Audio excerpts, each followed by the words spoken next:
All right, I'll just have a very short introduction. I'm Bob Pushkar. I'm one of the SCORE volunteers that tries to organize these things. Most of you know that we usually hold these sessions live in person. Obviously, that's not happening, so that we've tried to schedule this webinar to fill in the gap and help our clients. So thanks for joining us. We have an excellent speaker this morning, Sarah Olivieri, who you probably see on the screen. She's a former executive director of a nonprofit and has been helping nonprofits for years now with training and consulting. And I'm sure you read her bio in the invitations that we sent out. I also want to thank our Right Pat Credit Union sponsor. They've been sponsoring our workshops and webinars for the last few years, and we couldn't do this without their support. And that's really all I have to say for an introduction. Sorry we can't provide a free lunch today like we normally do in person, but that's one of the limitations. So Sarah, it's all yours.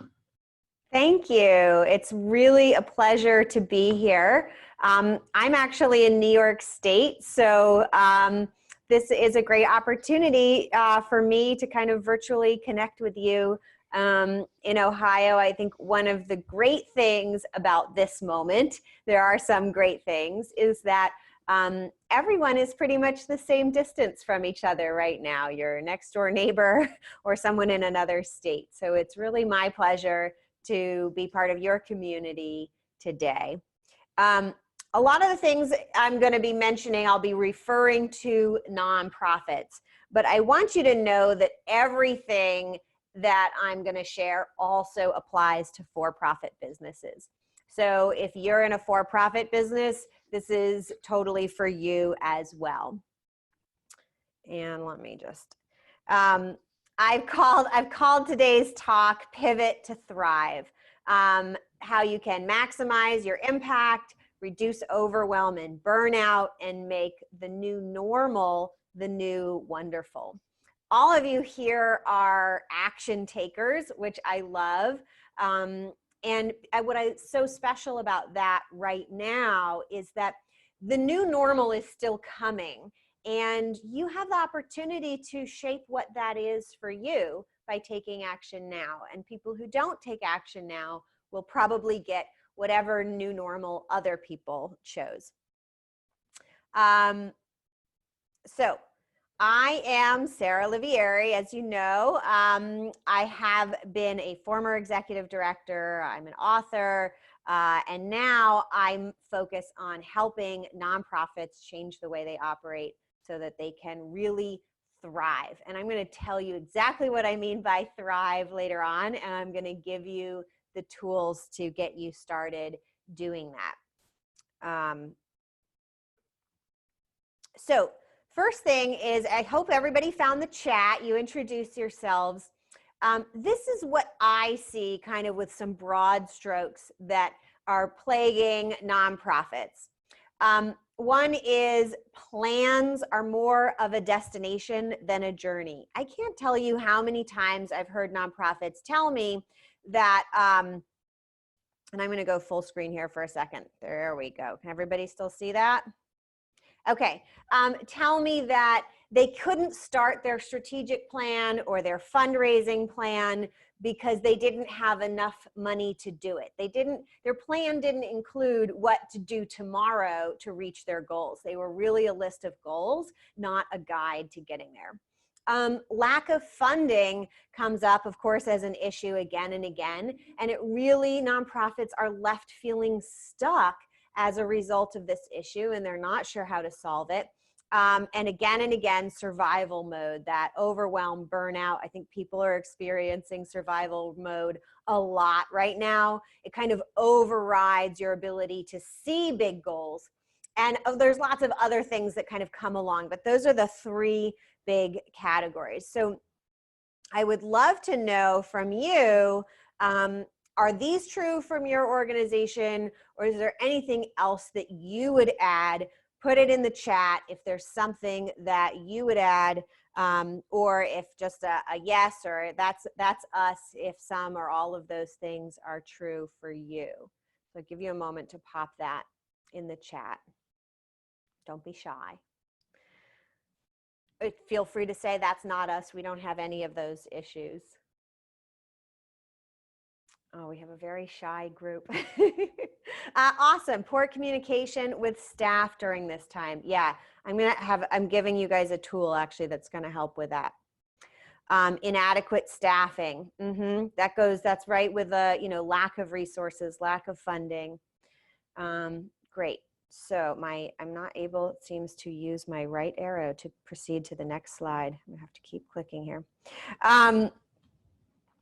There's some kind of good news is that it's not your fault that you have these things going on, really, but you can change them. Whoops, I'm not going to go into detail here, but there's a fantastic TED Talk by Dan Pelota I encourage you to watch, and he really talks about the history of charity and our cultural thinking around charity that really prevents organizations from having the opportunities that for-profit businesses take advantage of all the time to thrive.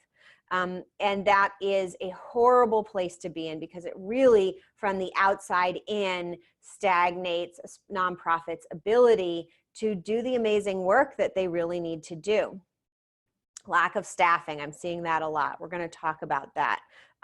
Yeah, right now, people who have older volunteers are really struggling, and we're going to come out of that. Hopefully, but I have a little, we can talk about that at the end if you'd like. So how do we get out of a culture that is kind of keeping us locked in? And especially in this moment, we need to get out of these regulations so that we can move forward and thrive. And I want to just tell you a quick story from my childhood. My dad had a bit of a rough childhood, and some things were left over from that. And they resulted in, we would get in the car as a family. I was an only child, and my dad would drive, and my mom would be in the front, and I would be sitting in the back. And almost every time, majority of the time, my dad would just get really angry about something. There was no theme other than that we were in the car, and he would get really upset. And later on, I realized whenever my mom would drive and I would sit in the back, my dad would sit in the front, chances of my dad getting upset were much lower. And then when I was old enough to drive, if I drove, often my mom would sit in the front, and my dad loved sitting in the back when I drove. Nothing bad, no upset ever happened in the car. And I'm telling you this because while there were certainly years of therapy involved that helped other things, really what solved the car problem was we changed our approach. And all of a sudden we got incredible car happiness, and it was not hard to implement. We just had to make a simple change of approach. And so that is what I want to give to you today, is a different approach for thinking about how to run your nonprofit. Totally applies to for-profits as well, that will really help you thrive without having, without taking the years or lifetime of therapy approach, but changing let's change the dynamic so that we can skip a lot of that hardship. And so this is kind of like the version where you're kind of going through, right? You're pulling that rock up the mountain. It feels hard. There are a million obstacles. You don't want to be kind of fighting against, all of the culture around charity, because you're just not going to get there that way. Instead, you want to think of your, instead of carrying a boulder, maybe that boulder is a whole new organizational structure itself that will take you. Maybe there's another way, another approach all the way around the hill. Maybe you can roll that boulder down the hill. So I want to give you some ways to change your approach today and make everything a lot easier. I have created an approach called the impact method, and I'm going to teach you some of the elements of the impact method today, and I'm going to tell you what's behind it as well, so you can get a sense. These are some of the influences that went into the impact method. If you're familiar with agile, Margaret Wheatley, who does a lot of work about understanding new sciences and how they apply to leadership, open systems, great game of business. There's so many things here, OKRs, which are super famous in Google and Intel. But this is just some of the thinking that went in. So if you're familiar with some of these and some of the stuff I talk about sounds familiar, you'll know they came from here. So to really make an impact, we need 3 things. We need to focus on 3 areas. The first is you have to have a process for improvement. You could call it your change mechanism, but it is the way that you identify and deal with issues that come up and adjust your plans. And right now, having a process for improvement is probably one of the most critical things. And that's why I'm going to give you a meeting structure that will actually facilitate your process of improvement. And I'm going to give you a template that you can use with your staff as well. The next thing is an actionable strategy. You can't just have a set of goals with no way to achieve them. And you can't just have a bunch of tactics that aren't taking you anywhere specific. And finally, this is what I call your modus operandi. And this is your organizational structure plus kind of who you are as an organization. So who you are and how you're organized are very, very closely connected. And this is also going to be relevant right now. For those who are dealing with lack of staff, changing the way you organize your team can be the key to unlocking extra capacity with the team that you have remaining and making a plan to rebuild your team in the future. So I kind of just jokingly put these together in the acronym PAM. Anybody who remembers Emeril, I think is his name, he was a chef on TV and he'd be like, BAM! So I was like, oh, PAM, that's easy to remember. So I'm going to go tell you a little bit in depth about each one of these and how they work. And I'll take a moment to answer questions before each one. So, whoops, am I out of order here? Process for improvement. The first thing, I'm going to give you kind of some good examples of a really effective process for improvement and some process for improvement things gone wrong.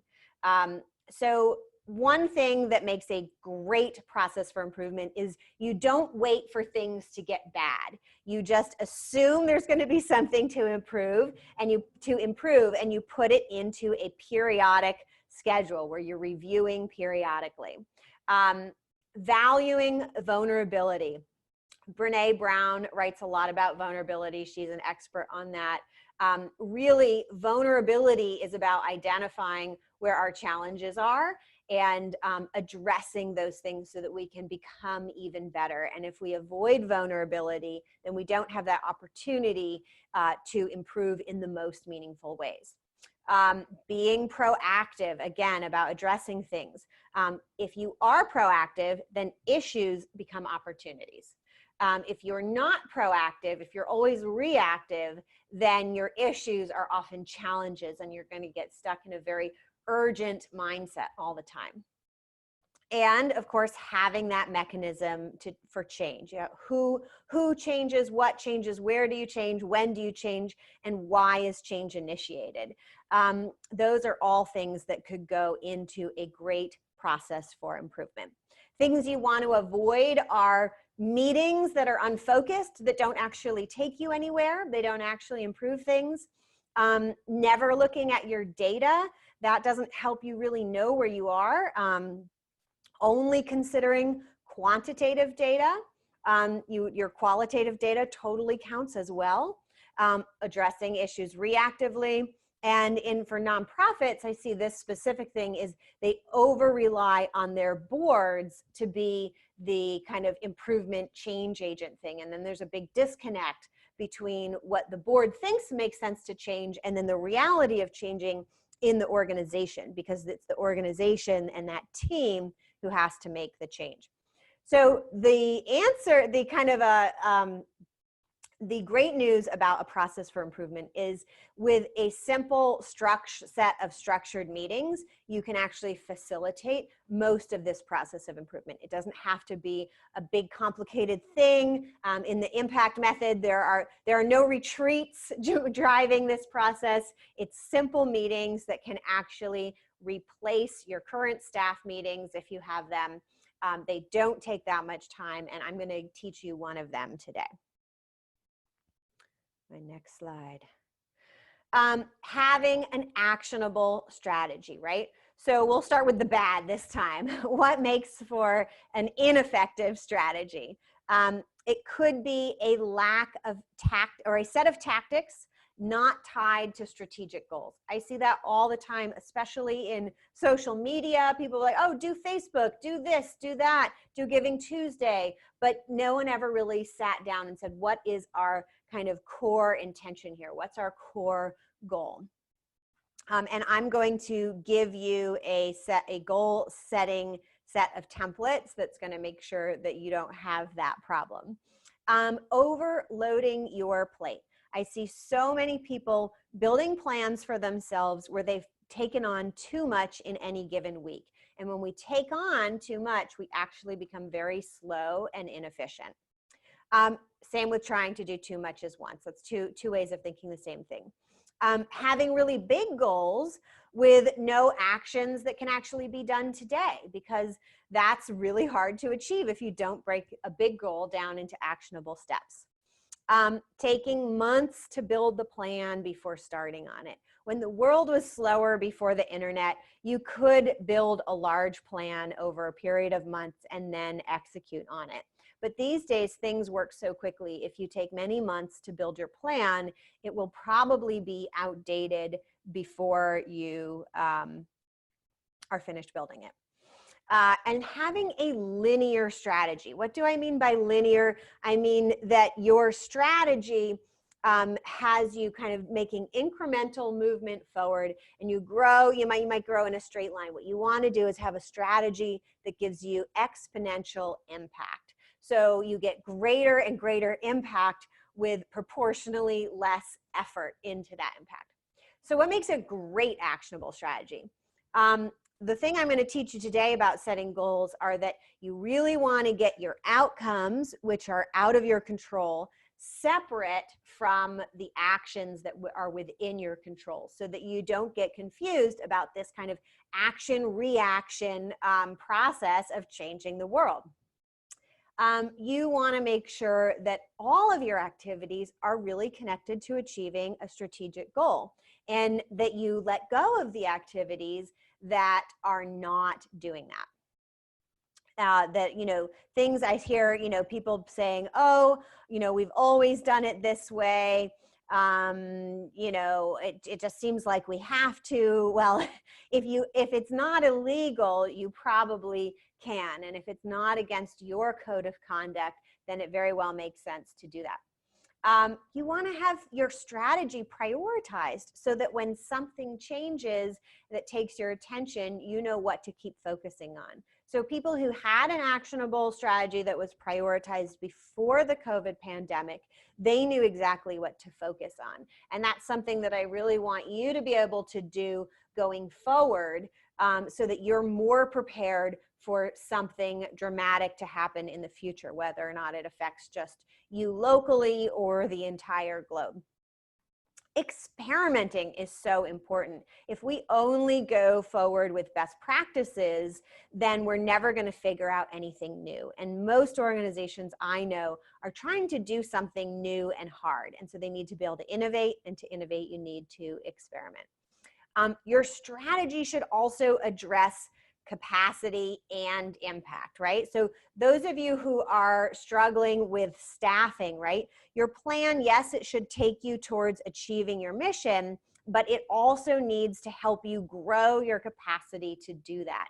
And I think too often nonprofits are told you need to make plans to make your impact, but it's not okay to grow your capacity. And that's, we have that conversation about, is overhead bad or good? Overhead, or as I like to call it, operations, is capacity. And so that is really important to make the plan to grow your capacity. And just at the end of the day, this is true for for-profits and nonprofits. If you build your strategy around a love for your people, about feeling that, if you love your clients, you love the people you serve, and you feel because you love them, it's your duty to, give them the best you can. If you keep that at the core of your strategy building activities, you will succeed again and again and again, and you will stand out for what you do.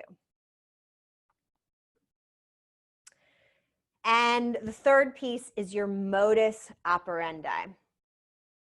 I'll take a moment. Does anybody have a question about the first two before I move on to MO?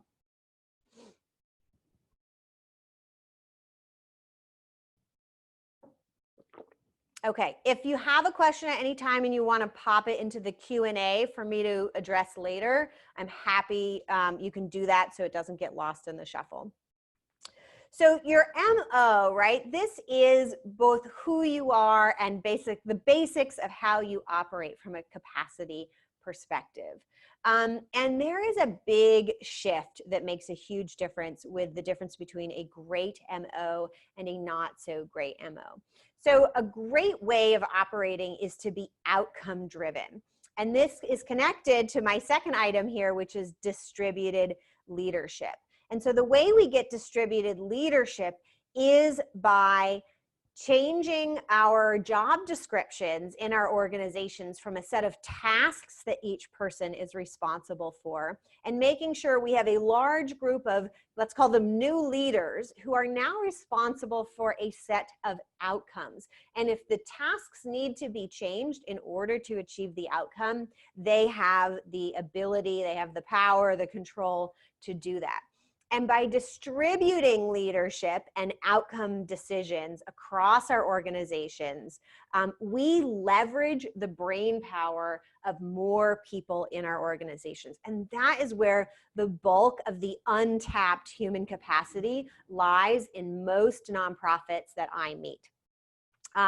We want our way of acting to be agile and oriented. What do I mean by that? I mean, agile, they can turn, and make changes, and they're testing out what's working and making continuous improvements. But oriented, I mean, having perspective about, what are we doing and how is that connected to a larger picture? Where are we in the clock of the world, in the time of now? And that's really relevant. If your people are outcome driven and the world suddenly changes like it has, and it's probably going to continue to change a bit as we kind of resolve the crisis part of this pandemic, it's really important that you get your team focused on the outcomes they're accountable for, so that each one of them on their in their small world within your organizations can make changes continuously to keep getting the outcome that they need, because the context of the world is changing. And it always does. It has just changed dramatically, but the context of the world is changing all the time. And so it's always relevant to be doing this. Being self-aware, knowing who you are as an organization, making sure you have a culture of accountability, and a clear sense of who you are. If your organization were a person, you would be like, oh, they're outgoing, and maybe they're have a very strict moral code. Is your organization Robin Hood? Do you believe it's okay to steal from the rich to give to the poor, or is stealing just always wrong in the way your organization moves forward? You would never steal from anybody. What is this in opposition to? And many of you may have this in your organization. So, I don't want to say that these bad sides are so bad, but they're ineffective. And that's the truth about them. And so it's really important to try to move away. So a machine model of leadership, sometimes called command and control, this is really left over from the Industrial Revolution. It's about controlling people's actions, and it's actually a good form of leadership if you want extremely consistent results. So if you're making widgets, this is great. But if you're trying to innovate, this is not a helpful leadership model. But it is the model that many, many nonprofits and for-profit businesses have inherited. The opposite of that model that I've seen in some nonprofits is shared leadership, where everybody is making decisions together. Now, boards are required by law to do this, and it's okay to have a small group of people have to do this. They're going to move slowly, and that's basically a good thing, but you don't need the entire organization to move that slowly and have everybody share in every decision. If you have had the experience of committee after committee after committee and nothing ever getting done, that's shared leadership being inefficient for you. Trying to brand without a brand. What do I mean by that? If you try to do marketing, if you try to do, quote, branding, you know, having a website rebuilt, having a logo redone, getting your colors done, if you try to do all that without knowing who you are as an organization, that is the brand. That's the core of your brand. And branding is how you express your brand out in the world. If you try to do that without being in the, you know, without a clear sense of who you are, you're just going to get it wrong. Probably. You're probably going to waste a ton of money. And yet it happens all the time. And just being 100% task driven. And that is where we get that mindset. Well, this is the way we've always done it. Once you shift to an outcome-based mindset, you will not have this problem, because someone will quickly say, it doesn't matter how we've always done it, we need to get the outcome. And so we're going to have to try something different, because the always done it way just is not achieving that outcome. Yeah, I love Art's has made a comment about, can I share, Art, that agility is lacking in many nonprofits. It's so true. And many, I used to do nonprofit marketing in between running nonprofits and where I am now. And I partnered with a lot of really incredible for-profit marketers who wanted to help nonprofits, but nonprofits were not agile enough. They couldn't move at a consistently, you know, quick speed to even be given these amazing supports. So if you're like, oh, it'd be great if we could get some more donations, a lot of businesses would like to help you, but if you're not agile and you can't also move quickly, not rushing, but quickly, because when we rush, we are actually not moving. We feel like we're moving fast, but we're not actually moving forward quickly. Then they won't be able to help you even for free. You won't be able to even absorb their help. So this is Pam in a nutshell. And I am going to give you some exact specifics today of how to do this. And if you'd like kind of all the specifics, I'd be happy to talk to you about that. Or you can talk to Art about it.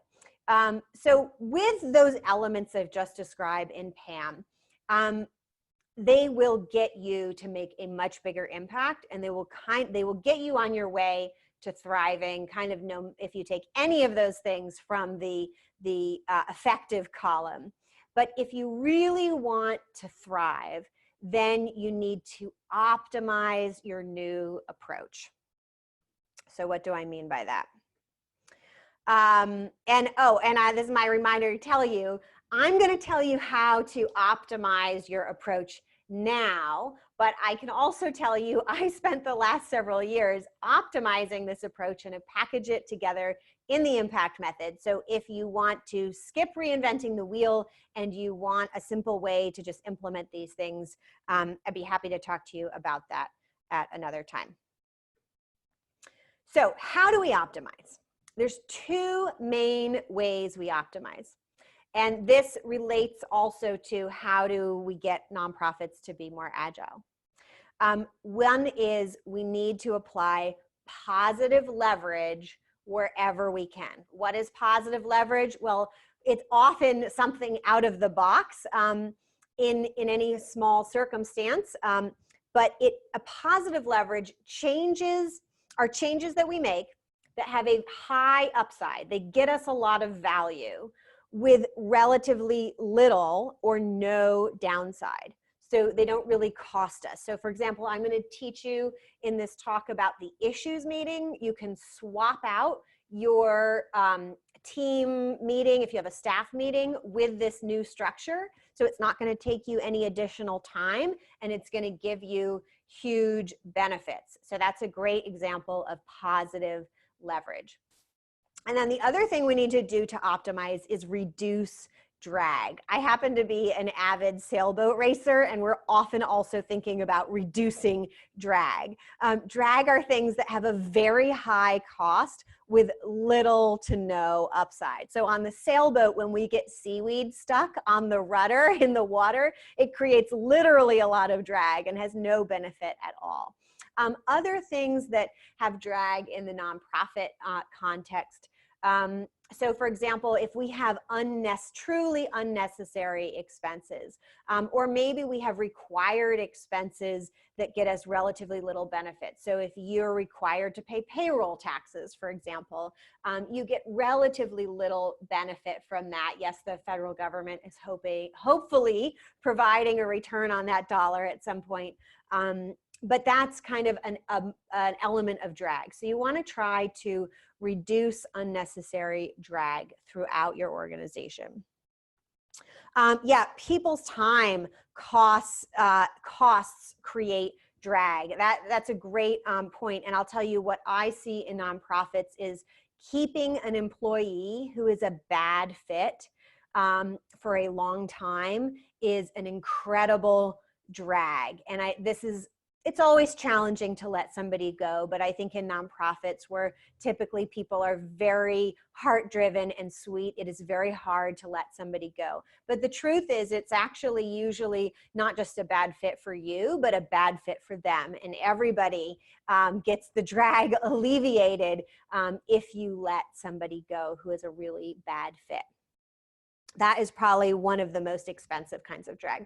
Another kind of drag is just moving slowly. When you move slowly, and oftentimes people think we're going to move slowly because we're not spending and so we're saving money, it couldn't be farther from the truth. When you move slowly, you miss opportunities, your kind of recurring costs of rent and insurance and things like that, they're still going. So it is very expensive. It creates a lot of drag to move slowly. Now, okay, so we want to increase our positive leverage and we want to reduce drag, but where do we optimize? Yes, we're going to talk about actually optimizing all parts of PAM, and those fall into this first category. So you want to optimize your structures and processes. People always say to me, oh, we don't like processes. Well, if you don't like your process, it's not a good process. So that's a great litmus test. If you don't like your process, there is drag for you. So leveraging positive leverage in processes, one of the elements of implementing positive leverage is to make everybody love the process, build it so it's enjoyable. So you optimize structures and processes by leveraging two things typically, if we're going to take a broad stroke: simplicity and synergy. And by leveraging simplicity and synergy, you get efficiency and effectiveness, right? The larger our organizations become, the more we have to simplify our structures and processes because it allows everybody to understand them and everybody to do them. And then synergy is really, it's as simple as killing many birds with one stone. I'm always asking people to give me a better phrase than that says the same thing. If you know one, please put it in the comments or send me an email. But it's, one action achieves many outcomes. And that is a very obvious way of leveraging efficiency. The other thing that's really important to think about optimizing is your relationships, right? As much as financial capital is important, human capital in the form of relationships is probably more valuable in the long run.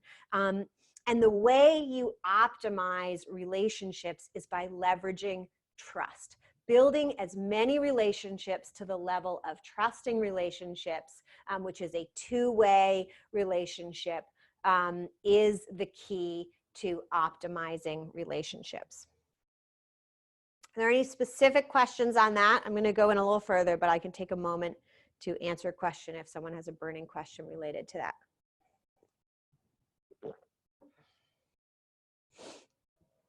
Okay.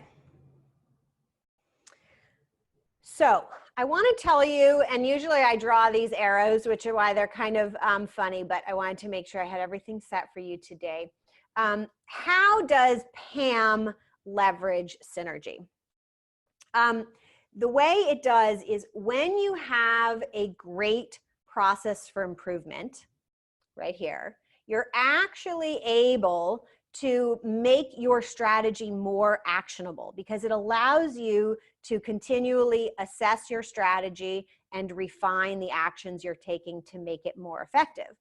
At the same time, the more you're able to execute on your strategy, the more opportunity you have to execute your process of improvement and get even better at your process of improvement.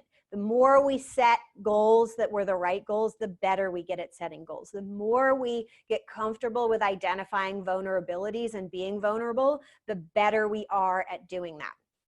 Also, the more we execute on an actionable strategy, the clearer who we are and how we're organized becomes. We get more comfortable in taking outcome-oriented action. We find ways to reorganize our team. Actually, in the impact method with distributed leadership, we let your team reorganize themselves to a certain extent, which is very efficient. And so the more you execute, the more your how you are, who you are improves. Also, the more you are clear on how you operate and who you are, the more you can execute on your strategy. So these are, where our leveraging, there's synergy between those two, as well as your process of improvement and your MO. So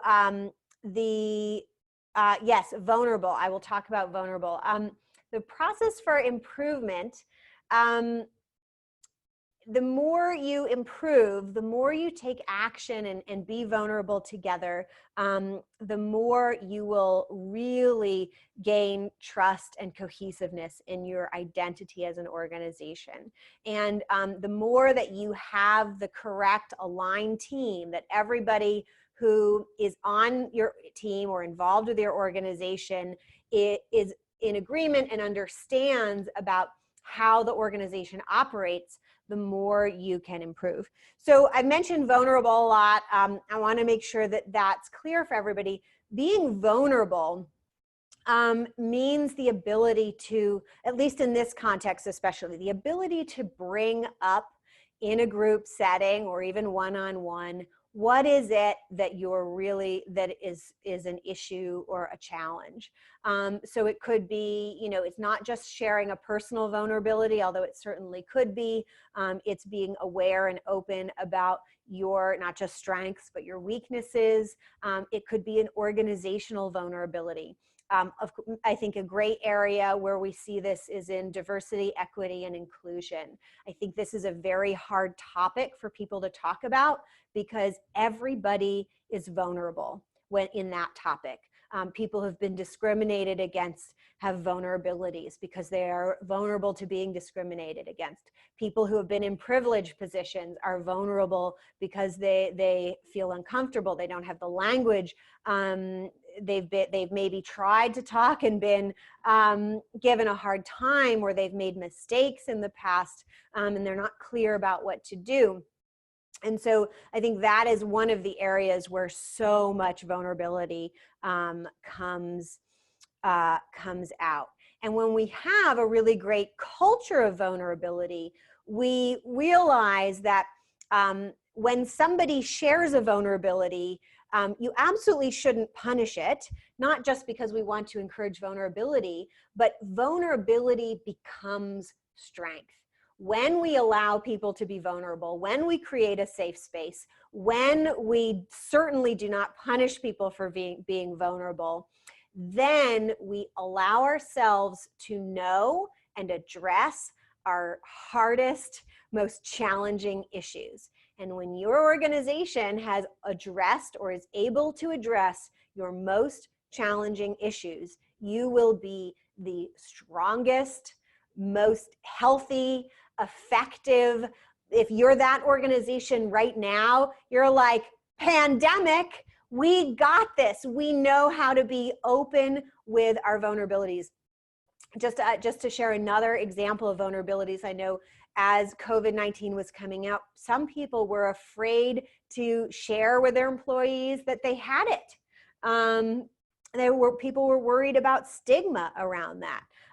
Anything with the word stigma, you can be sure that there are a lot of vulnerabilities there. And it feels counterintuitive because of our culture to embrace vulnerability as a positive thing. If you're not convinced right now, read Brene Brown, but there are many, many benefits to being vulnerable.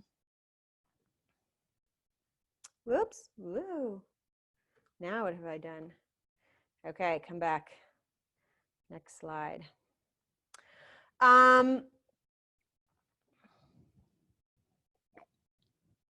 So in the impact method, I've created a process for improvement, a way of building an actionable strategy, and a way of creating an MO that is highly optimized. And the reason why it is optimized is because each tool in the impact method forces you to focus on what's really important and eliminates distractions. And I'm going to go into why this is important. But first, I'm going to now teach you some of the pieces so that you can see what focus looks like. What does an optimized part of PAM look like? Because I want you to know one of the things about something that's highly optimized is, right, we have many, many benefits. And you might be thinking, oh my God, Sarah, like, how can we do all those things? That sounds like a ton of work, and we're struggling with the pandemic, and there's no way we can possibly do this. Well, what I want you to see now, as well as give you some tools you can start using right away, is that when it's highly optimized, the gain is huge, but the work is actually relatively straightforward. Come on, my little clicker. Okay. So I'm going to teach you two parts of the impact method. I'm going to teach you the process we use for setting goals in the impact method. And this is connected to our larger strategy making process. But the bulk of the magic is in how we set goals. And I will send you, when we send out the recording, a toolkit that has these templates and also actually tells you how to put your goals into the type of strategy we do in the impact method, which is called an impact strategy. So I used to be terrible at setting goals. And I just, you know, like anything in my life, when I was like, there's no hope for me, I'm going to dig into the nerdy science behind goals. And I discovered something that was such a big help. That really there are outcome goals and what the academics call process goals, or I'm going to call them execution goals, because I always couldn't remember what process goals meant. And execution goals are something you can execute on directly. So an outcome goal, on the other hand, over here, is a goal that you don't actually have direct control over. So I can't make Art give me $5,000. That's up to him in the long run, but I sure can ask. And so that would be an execution goal. Ask Art 10 times a day for 5 days in a row. That might actually annoy him, but just to give you kind of an example. Now, in the impact method, we actually break outcome goals into two subcategories. And this is not, this is kind of a new way of thinking. It's not that new, but it's helpful for creating strategies and telling you what the right execution goal should be. And the reason why the way the arrows are pointing this way is because, right, when you do an execution goal, then you often get an outcome. So the two types of outcomes are perception and impact. So I'll do perception outcome goals are things when you change the way somebody thinks or feels. So oftentimes if you need to gain somebody's trust, that is a perception goal. And an impact goal is when you change the way somebody acts or their state of being. So if you want somebody to give you money, that's an action. And so oftentimes when we say we're raising money, it sounds like one of those execution goals because we say we're raising, but really it's an impact goal in disguise, because what it really means is we're getting other people to give us their money. And that is an action, an impact. Another type of impact goal is, so let's say you take someone who was homeless and you get them into stable housing. That's an impact goal.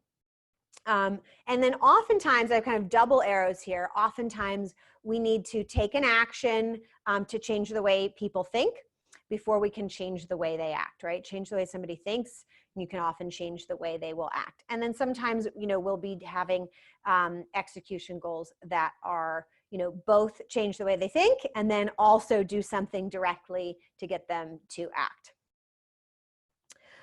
And the other reason why we break these two out, besides the fact that they can kind of be in a chain, is that whenever you have a perception goal, you have a really big clue into what kinds of execution goals you need to set, because there are only a few kind of disciplines or areas that relate to changing the way people think and feel. And only some of them typically apply in a business setting. So the arts are all about changing the way people think and feel. And in a business setting, often this relates to marketing. So what words are we producing? What images are we producing? Comedians, less applicable in the business setting, but comedians are all about, and you could lump them into performing arts, changing the way we think and feel. Therapy is all about changing the way we think and feel. Typically not going to be one of your execution goals. However, right now, when we've had a crisis, it is possible that you are dealing with a set of perception goals for the people you serve. And it might make sense to apply, set a goal of getting a certain amount of therapists available to help. You might also be dealing with your team being in a new situation. And what I found right now is that most nonprofits have had one of two things happen. One is that their teams are now working from home, and that's new, and they're making a big adjustment. And the other is that previously their work was not particularly hazardous, and now it is. So that is, that has to do kind of with a context change. So for those, I know there was a question specifically about, we had relied on elderly volunteers. Well, part of the answer for you is going to go back and say, now our work is hazardous. So what execution goals do we need to put in place so we can keep having the same impact? But what do we need to change so that it is not as hazardous? Safety precautions. You might need to reach a new, younger audience. It might make sense to put people into shifts, so fewer people on for a longer time. Those are some possible execution goals. So we want to be focused, right? So the first level of focus is to break your goals into those three types, and always start with the outcome goal first. Don't pick an activity you want to do and then find the goal to match it. Set the outcome you're really trying to achieve, and then create the activities that you want to do. So I'm going to give you these templates, but these templates are going to force you to set a clearer, better goal. You're going to state what the goal is. You're going to just circle whether or not it's impact or perception. You're going to prioritize it, right? Priority is a way of optimizing. And we have these very specific, priority and order. So priority is critical, important, normal, or low. If you circled low, crumple up your goal and throw it away. Otherwise, stick with normal, priority, important, or critical. And this order for these, this is related to how we create an impact strategy, but it tells us what to focus on when. So if it's something we should do right away, then it's something we can do right away and will actually serve as a building block for something else. A do next goal would be something that we could start now, but it won't be as effective until we get some of those other do first building blocks in place. And finally, anything that's build capacity to do means you don't actually have the capacity to do it right now, and you're kind of going to shelve it, let it be pinned, and remember to build some other goals in that actually get you the capacity to do that. Any notes on that goal? Make sure you make something measurable. The whole goal does not have to be measurable. These are different than SMART goals in that sense, but how do you define success? How will you know when it's going to be done? Is there some sort of benchmark? And who is accountable? If no one's accountable, probably it will be forgotten about. Execution goals are very similar. You're going to go through the same type of things. And then what you're going to do here is write what are the task lists, not all the small tasks, but the high level list items that you're going to need to do in order to achieve this goal. So if you're going to make, let's say you're looking for new volunteers to run your program because you can no longer use seniors because it's more hazardous. Well, let's say your goal is to create an outreach campaign, right? The impact would be to engage 60 new volunteers. The execution goal would be to start a recruitment campaign, and the action sets would be all the things you'll need to do in order to execute on that recruitment campaign. You're getting these templates along with written instructions, so don't worry about that. I would love for you to just take a moment to try this right now. You can put it in chat, and I'd be happy to review, but share one impact goal. It's a fine time to be wrong. Be happy to help you get clarity on this, but what's one impact goal that you have or you think you need to have, and one corresponding execution goal. And then you can also do a perception goal and a corresponding execution goal. And this is a great way that you can share something that you're thinking about right now, and I can offer you some on-the-spot coaching if you'd like.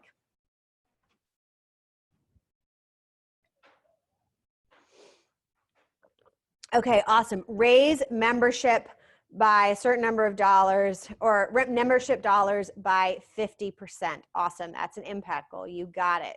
A way to bring in income, that would be the impact goal, and make virtual events. That would be the execution goal. I would say a warning about virtual events, which everybody's talking about, is if you want to bring in income and you're using now digital fundraising, also you could call it virtual fundraising, has been around for a while. So rather than just assume you're going to translate your in-person activities, kind of make a direct translation to an online version, it's time to step back and look at the world of digital fundraising, where they've already figured out a lot of kind of best practices and great places to start, and think about what they're doing. And I can give you a cheat. It's not a cheat. I love it. If I know the answer, I'm going to give you the answer. And the answer is increasing your individual donor pool rather than trying to do a big event has a greater efficient fundraising efficiency and will actually be really good for you in the long run. Reopen to walk-in clients. That would be an execution goal, and less risk for volunteers. That's kind of almost a great, I'd say reduce risk is also an execution goal. So it sounds like, well, actually reopen is probably an impact goal at this point, right? Especially because we have laws saying, there's a lot of things that you don't have control over to reopen. So your impact goal, right, would be reopen, and your execution would be less risk for volunteers. And maybe there's some other things too. You might have 2 or 3 execution goals connected to any particular impact or perception goal. How do I use changing social distance in childcare? That is a tricky one. I'm actually working with a child care council right now, and I'd be happy to put you in touch with them. Or if you have your local child care council, they have all of the guidelines on that. Recruit volunteers with lower risk, right? So recruiting volunteers, so getting more volunteers, that's how I would phrase it, would be the impact goal. And one of the execution goals you'll have would be to reduce risk. Increase park visitor safety by utilizing ODNR YouTube videos on website and Facebook. So Rick, take me back. What's your impact goal? Why do you want to increase park visitor safety? Is it because you want to, in the end, increase total number of visitors? Are you reducing risk? What's behind that one? Take it a level deeper.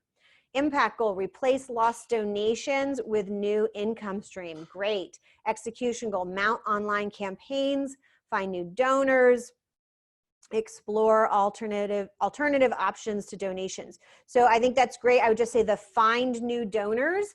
Find new donors is really an impact goal. The campaign about talking to new donors or where you're going to look would be the execution goal. Awesome. Terry, send me an email. You probably have my email. We'll make sure it goes out. I'll be happy to, I'll put it in the chat too. It's sarah@pivotground.com. Okay. Yeah. Reducing risk. So think about that. I suspect though, Rick, that there is still an element of you wanting to increase the number of people who can visit and be safe at the same time. We're assuming that safety is a general requirement. Okay, excellent. You guys are definitely getting these. So as I said, you're going to get those templates. The other thing I want to teach you about quickly is how to hold better meetings. And there's a meeting called an issues meeting. And I'm going to give you the template for that. But first, the reason why this meeting works so well is because it's about thinking. And this is a quote from Margaret J. Wheatley. In our frenzy to make things happen, and I think a lot of people are in a frenzy right now to take action, we've devalued thinking and often view it as an impediment to taking action. And in fact, what we need to be doing is creating space, especially right now, for our teams to come together and think together and understand what's going on and identify possible solutions to that. So just very quickly, I can do a whole training on this alone, but the basic instructions are in the template I'm going to give you, but it's called an issues meeting. You can do it weekly. You can do it twice a week if you need to. I would allot between an hour and a half of time to this type of meeting, but it would not go over an hour and a half. If you're getting to an hour and a half, definitely end on time and schedule, if you have a ton of issues, schedule a second meeting during the week and do that consistently until you only need one. It is a simple standing structure. Just a couple minutes, you're going to do a segue activity to bring the group together. You're going to share some headlines from the organization. Headlines are not announcements. I'm going to repeat that. Headlines are not announcements. Headlines are about sharing key data that has some sort of change. Either it jumped or it went down, or you've been trying to stabilize it and you have an indication that it's stable. That can be qualitative data, so a story that shares data, or it could even be a gut feeling that's totally relevant, or it can be quantitative, so some numbers that you typically track. You want to make sure you give everybody the opportunity to bring up any other issues. And then the bulk of the meeting, like 80% of the time, is about you're going to prioritize the most important issue on that list. And then you're going to get really deep to understand what is the core of that issue. And then as a group, again, you're going to identify a solution and assign somebody. They're going to end up on the to-do list to implement the solution. So the real key here is to prioritize your issues before you discuss them. When you discuss your headlines, issues will come up and people's natural tendency will be to start discussing them. That's how you know you've caught a really good issue. And it is everybody's job in the meeting, and certainly if you have a facilitator, to interrupt that person, or they can interrupt themselves and say, it sounds like we have an issue, and put it on the list. And do not discuss it any further until its turn is up in priority order. What you will find when you do this is your issue list is going to shrink faster than you even address issues, because by addressing the most high priority issues first, oftentimes other issues on that list were symptoms of a higher priority issue. And so they will actually just resolve themselves and you won't even have to discuss them. So this is exactly the kind of meeting you can replace your team meetings with. If you've just started working from home, these are really critical. I would be doing these at least twice a week if you're working from home. And also if you're dealing with those hazardous conditions and you're trying to figure out, that is a big change to make. And we're at a time where not only are conditions now hazardous, but the things we need to make them less hazardous, the easy things are not necessarily available. So you're going to get the template to that. It's fully editable in a Google Doc. You can download it as a Word doc and use it for your team. Now, I'm back to this slide about where to optimize. So everything we talked about are about optimizing structures and processes, right? We have highly focused, highly structured goal setting, which really makes optimized goals and plans. And we have highly structured, focused meetings that allow us to have an optimized way to bring our team together and think together. But there's one more thing, and you might be going, but Sarah, we're almost out of time. How can we even get to optimizing relationships? Well, I have good news for you, because what do we say? To optimize relationships, you need to build trust. Well, everything we did to optimize our systems and processes was about focus, right? We were focusing. When you focus, you get, not perspective, you get clarity. When you focus, the outcome is clarity. Once you have clarity, you can get perspective on what you're doing and the bigger picture, the context that it falls in. And once you have perspective, you will be able to nab what right now is probably the most high value thing you could be feeling as an organization is certainty. You will gain certainty because you'll know where you stand in the larger context. That's the perspective piece. And once you are certain, you will gain people's trust. They will trust you, and in turn, you will be able to trust them and count on them. So we don't actually have to do a whole bunch of extra things to leverage, to optimize our relationships, because if we're optimizing our systems and processes by using focus, we will also get optimized relationships as a byproduct. So when you have focus, clarity, perspective, certainty, and trust in all aspects of your organization, then you will thrive without overwhelm or burnout, even now in the middle of a pandemic. And it's especially important now. So this is where I'm going to close. This is real me. That's my dad in the background. That's my son. And my dad and I are teaching my son how to sail. My dad and I sail, we race together. We have such a great, close, positive, easy relationship these days. And people always say to me, oh, Sarah, you must have been such an easy dad growing up, which wasn't really the case. But we did change our approach, and we enjoy such an incredible relationship as a result. And it really, in the end, was not hard to change our approach. And so I'll leave you just with a word of encouragement, and then I'm happy to answer questions, is, all you have to do is be brave enough to change your approach, because it's not expensive, it's not time consuming, and it's not complicated. And the benefits are absolutely enormous. Thank you. So I see we have a question in the Q&A. Oh, and also, so your SCORE mentors are here for you. They can help you implement these kinds of things. And if you're specifically interested in learning the impact method locally, definitely reach out to Art. He's going to be kind of taking up the lead to see if people are interested in learning the impact method through SCORE.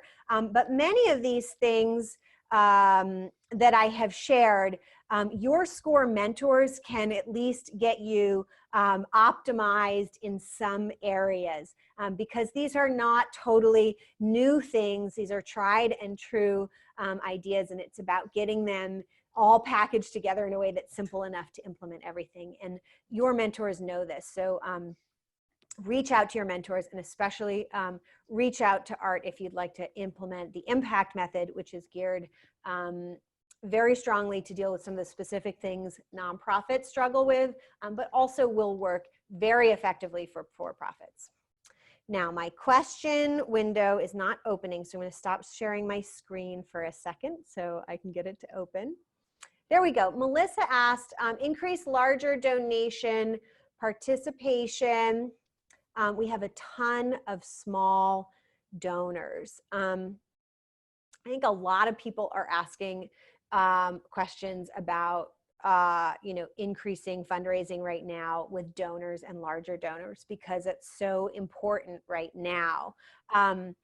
Because charity giving is actually up, but we're also experiencing economic challenges, which means each individual gift might be down, and that says you need to increase your total pool of donors. So probably it's not the time where you're going to be able to convert your smaller donors incrementally into larger donors, because they're probably just not in that position right now. So you want to add more smaller donors, and you want to think about those people who are not hurt right now. Go after some new major gifts. So it's called major gifts. If you're Googling about how to do this, you want to look up major gifts. And you want to be reaching out to some larger donors. They are there. One of the big difference with larger donors, major gifts donors, is in addition to the positive emotional experience they gain from giving, they view giving partly as an investment. So they're going to have a slightly different mindset and a different approach to the kind of relationship and information they're going to want to have from you. But generosity is up. And actually, one of the things that's happened as a result of the stock market fluctuating is some wealthy people who are heavily invested in the stock market have divested in the stock market. They've taken their money out temporarily to wait out all the fluctuations, and they have cash sitting around. And I've definitely heard some of these people are ready to give from those piles of cash which are not currently invested. So this is helpful. Terry, thank you so much. Are there any other questions, or Art or Bob, do you want to add anything in? Well, from my standpoint, I would really like to thank everybody who came, and I think it was an excellent presentation. And I've looked at the impact method with Sarah and listened to some of her other webinars, and I would really like to work with some people in the Dayton area on it, and she is offered to help support that. So I would encourage anybody who does have an interest in it, go to Sarah's site and look up a little bit more about it. We've only covered a small portion of the total here, but she has some tremendous tools, and the thing I like about it is that I think it's truly doable. As you can tell, she's got very practical methods, and it's not something you have to learn on your own. We can walk you through that. So, that's important. And we are going to do a survey today, and we're considering additional online presentations like this, either by our group or reaching out to people like Sarah. So I've launched the survey. Okay, absolutely. Just figured I'd segue right to it. But anyhow, again, hopefully everybody found this as worthwhile as our workshops. I think it fits the quality and the content that we strive for in person. So if you want more, please let us know. And we appreciate your ongoing support. And I want to reiterate what Sarah said. I believe that there are people who are looking at their financial situation right now and want to help do better and do it through local organizations rather than through Washington. So I would encourage you to step up fundraising at this point in time and maybe target some of those larger donations that you may not have seen in the past. Thanks again.